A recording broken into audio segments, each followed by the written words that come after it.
ओम शांति। आज 21 नवंबर 2021 की साकार मुरली। आज बाबा ने कहा, मीठे बच्चे, तुम्हारे जैसा सौभाग्यशाली कोई नहीं, क्योंकि जिस बाप को सारी दुनिया पुकार रही है वो तुम्हें पढ़ा रहे हैं, तुम उनसे बातें करते हो। आज का प्रश्न है, जिन बच्चों को विचार सागर मंथन करना आता है उनकी निशानी क्या होंगी?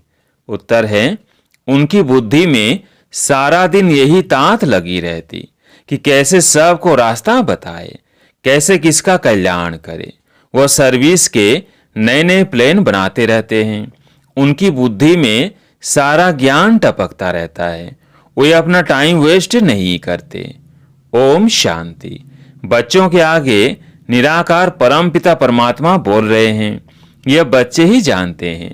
भगवान को ऊंच कहा जाता है, ऊंचा उनका ठाव है, रहने का स्थान तो मशहूर है। बच्चे जानते हैं हम मूल वतन में रहने वाले हैं। मनुष्यों को इन सब बातों का पता नहीं है। गॉड फादर बोलते हैं, तुम बच्चों बिगर ऐसा कोई मनुष्य नहीं जिसको पता हो कि निराकार भगवान बोलते हैं। निराकार होने के कारण कोई की बुद्धि में नहीं आता है कि भगवानुवास कैसे हो सकता है।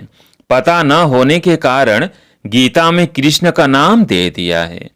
अब बच्चों के आगे बोल रहे हैं, सम्मुख होने बिगर तो सुन नहीं सकते। दूर से भल सुनते हैं परंतु निश्चय नहीं होता। सुनते तो हैं भगवानुवाच, यथार्थ रीति तुम जानते हो। भगवान तो शिव बाबा है, प्रैक्टिकल में जानते हो। बाबा हमको ज्ञान सुना रहे हैं, तुम्हारी बुद्धि झट ऊपर में चली जाती है। शिव बाबा ऊंच से ऊंच रहने वाला है। जैसे कोई बड़े आदमी क्वीन आदि आती है तो जानते हैं यह फलानी जगह की रहने वाली है, इस समय यहाँ आई है। तुम बच्चे भी जानते हो बाबा आया है हमको ले जाने।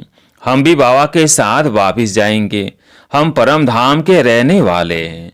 तुमको अब बाप और घर याद पड़ता है। वही बाप सृष्टि का रचयिता है। बाप ने आकर तुम बच्चों को मूल वतन, सूक्ष्म वतन, स्थूल वतन का राज समझाया है। जिसको बुद्धि में है वही समझेंगे। बरोबर हम पुरुषार्थ कर रहे हैं भविष्य 21 जन्मों के लिए। बाप से बरसा लेने पुरुषार्थ तो करना ही है। पुरुषार्थ को कभी भी छोड़ना नहीं है। स्कूल के बच्चे जानते हैं जब तक इम्तिहान हो तब तक हमको पढ़ना ही पढ़ना है। एम ऑब्जेक्ट रहती है, हम बड़े से बड़ा इम्तिहान पास करेंगे। एक कॉलेज छोड़ दूसरे तीसरे में जाएंगे।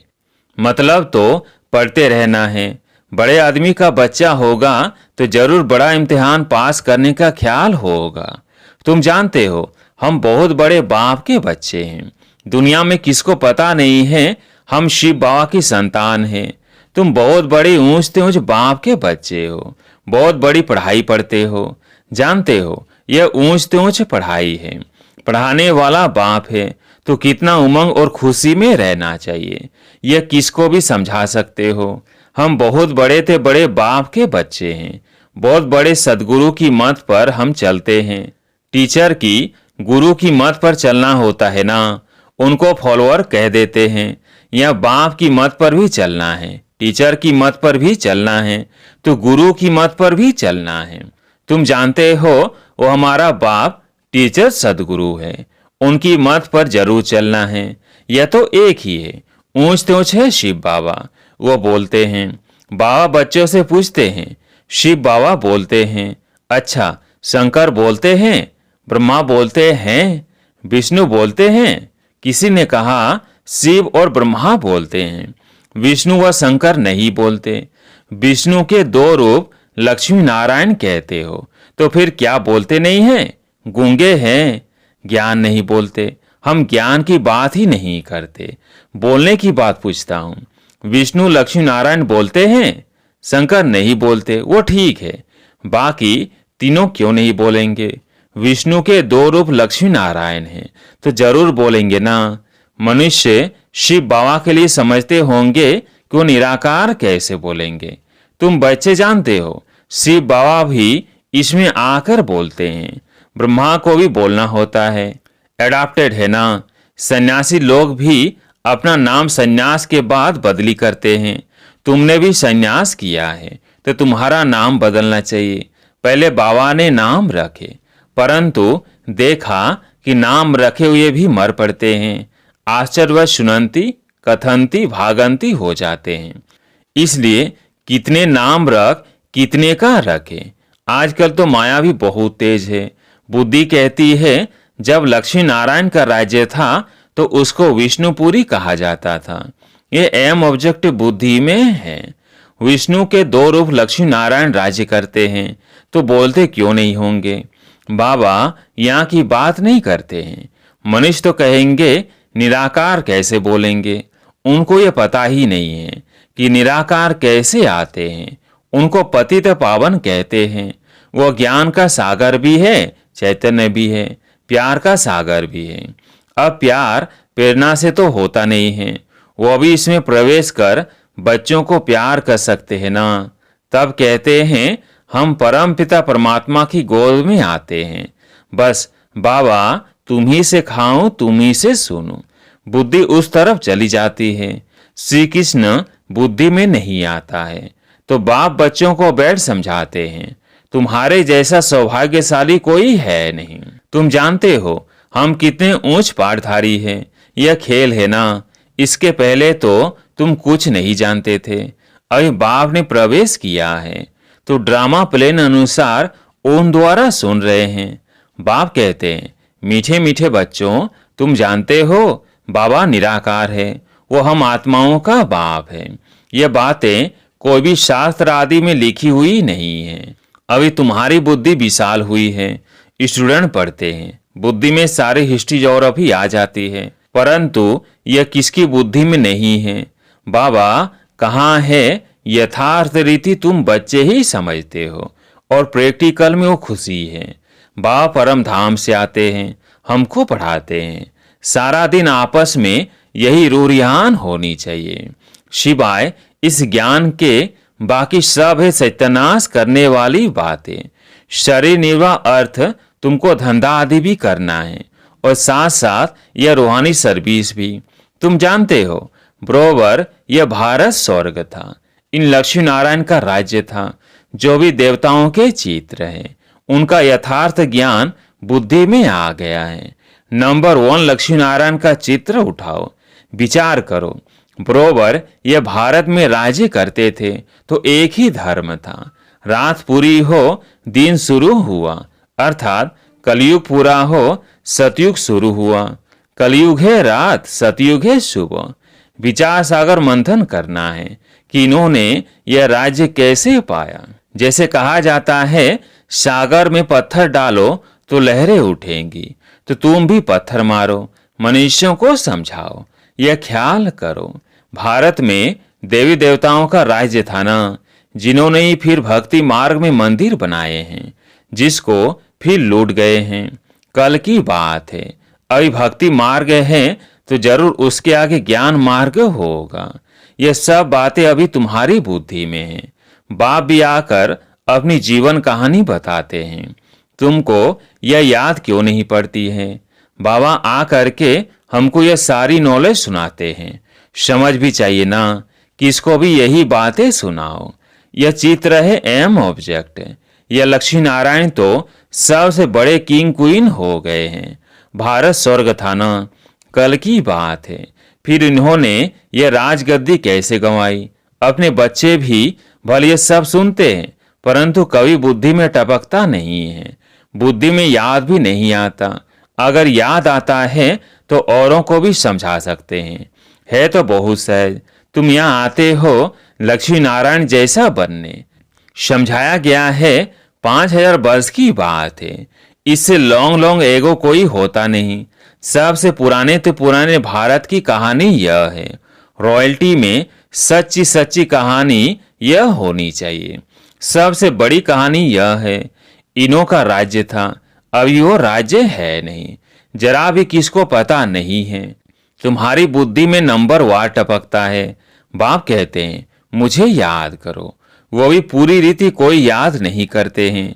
बाप बिंदी है, हम भी बिंदी है, यह भी बुद्धि में ठहरता नहीं। कोई कोई की बुद्धि में तो अच्छी रीति टपकता है। किसी को बैठ समझाते हैं तो 4 से 5 घंटे भी लग जाते हैं। यह बहुत वंडरफुल बातें हैं। जैसे सत्यनारायण की कथा बैठकर सुनते हैं ना, 2 से 3 घंटे बैठ सुनते हैं, जिसकी दिलचस्पी होती है। इसमें भी ऐसे हैं, जिसको बहुत रुचि होगी उनको और कुछ सूझेगा ही नहीं। बस यह बातें समझने में ही मजा आता है। यह बातें अच्छी लगती हैं, समझते हैं, बस इस सर्विस में ही लग जाए, दूसरा धंधा दौरी आदि सब छोड़ दे। परंतु ऐसे तो कोई को बैठना नहीं है। तो तुम बच्चे ये सत्यनारायण की कहानी सुन रहे हो। अभी तुम्हारी बुद्धि में कितनी अच्छी बातें रमण करती है। हम यह बखर अर्थात सामग्री डिलीवरी करने के लिए एवर रेडी हैं। बखर हमेशा रेडी होना चाहिए। यह चित्र भी तुम दिखाकर किसको भी समझा सकते हो। इन लक्ष्मी नारायण को यह राज्य कैसे मिला, कितना वर्ष आगे यह विश्व के मालिक थे। उस समय सृष्टि में मनुष्य कितने थे, अभी कितने हैं। कुछ न कुछ पत्थर डालना चाहिए तो विचार सागर मंथन चले। अपने इस कुल का होगा तो झट लहर जाएगी, अपने कुल का नहीं होगा तो कुछ भी समझेंगे नहीं, चले जाएंगे। यह नब्ज देखने की बात है। तुम्हें शिवाय इस मीठे मीठे ज्ञान के बाकी कुछ भी बोलना नहीं है। और ज्ञान के सिवाय कुछ भी बोलते हैं तो समझो वो इविल है, उनमें कोई सार नहीं है। हमारे पास ऐसे बहुत बच्चे हैं जिन्हें सुनने का बड़ा शौक होता है। बाप समझाते हैं, इविल बात तो कभी भी सुननी नहीं चाहिए, कल्याण की बातें ही सुनो, नहीं तो मुफ्त अपनी सत्यानाश कर देंगे। बाप तो आकर तुम्हें ज्ञान ही सुनाते हैं, सृष्टि के आदि मध्य अंत का राज समझाते हैं। कहते हैं और कोई बात मत करो, इसमें बहुत टाइम वेस्ट करते हो। फलाना ऐसे है, वो ऐसा करता है, उसे इविल कहा जाता है। दुनिया की बात अलग है, तुम्हारा तो एक एक सेकंड का टाइम बहुत वैल्यूबल है। तुम कभी भी ऐसी बातें नहीं सुनो, नहीं करो। इससे तो तुम बेहद के बाप को याद करो तो तुम्हारी बहुत कमाई है। जहां तहां बाप का परिचय जाकर दो, यही रूहानी सर्विस करते रहो। सच्चे सच्चे महावीर तुम हो। बस सारा दिन यही तात रहे, कोई हो जिसे यह रास्ता बताए। बाप कहते हैं मुझ अलग को याद करो तो बेबासाई मिल जाएगी। कितना सहज है। ऐसे ऐसे जाकर सर्विस करनी चाहिए। बच्चों को सर्विस पर बहुत ध्यान देना चाहिए, अपना और दूसरों का कल्याण करना चाहिए। बाप भी तुम बच्चों को समझाने के लिए ही आए हैं ना। तुम बच्चे भी आए हो पढ़ने और पढ़ाने, टाइम वेस्ट करने या सिर्फ रोटियां पकाने तो नहीं आए हो। सारा दिन बुद्धि सर्विस में चलनी चाहिए। अच्छा, मीठे मीठे सिकिलधे बच्चों प्रति माता पिता बाप दादा का याद प्यार और गुड मॉर्निंग। रूहानी बाप की रूहानी बच्चों को नमस्ते। हम रूहानी बच्चों की रूहानी बाप दादा को याद प्यार गुड मॉर्निंग नमस्ते नमस्ते। धारणा के लिए मुख्य सार। पहला पॉइंट, जो बातें अपने काम की नहीं है उन्हें सुनने व बोलने में अपना समय वेस्ट नहीं करना है। जितना हो सके पढ़ाई पर पूरा पूरा ध्यान देना है। दूसरा पॉइंट, सदा खुशी और उमंग में रहना है कि हमें पढ़ाने वाला कौन है। पुरुषार्थ को कभी छोड़ना नहीं है, मोक्ष से ज्ञान रतन ही निकालने हैं। आज प्यारे मीठे बाबा का वरदान, शतो प्रधान स्थिति में स्थित रह, सदा सुख शांति की अनुभूति करने वाले डबल अहिंसक भव। शतो प्रधान स्थिति में स्थित रह, सदा सुख शांति की अनुभूति करने वाले डबल अहिंसक भव। सदा अपने शतो प्रधान संस्कारों में स्थित रह सुख शांति की अनुभूति करना, यह सच्ची अहिंसा है। हिंसा अर्थात जिससे दुख अशांति की प्राप्ति हो। तो चेक करो कि सारे दिन में किसी भी प्रकार की हिंसा तो नहीं करते। यदि कोई शब्द द्वारा किसको स्थिति को डगमग कर देते हो तो यह भी हिंसा है। दूसरा, यदि अपने शतो प्रधान संस्कारों को दबाकर दूसरे संस्कारों को प्रैक्टिकल में लाते हो तो यह भी हिंसा है। इसलिए महिंता में जाकर महान आत्मा की स्मृति से डबल अहिंसक बनो। स्लोगन: सत्य के साथ असत्य मिक्स होते ही खुशी गायब हो जाती है। सत्य के साथ असत्य मिक्स होते ही खुशी गायब हो जाती है। अच्छा, ओम शांति।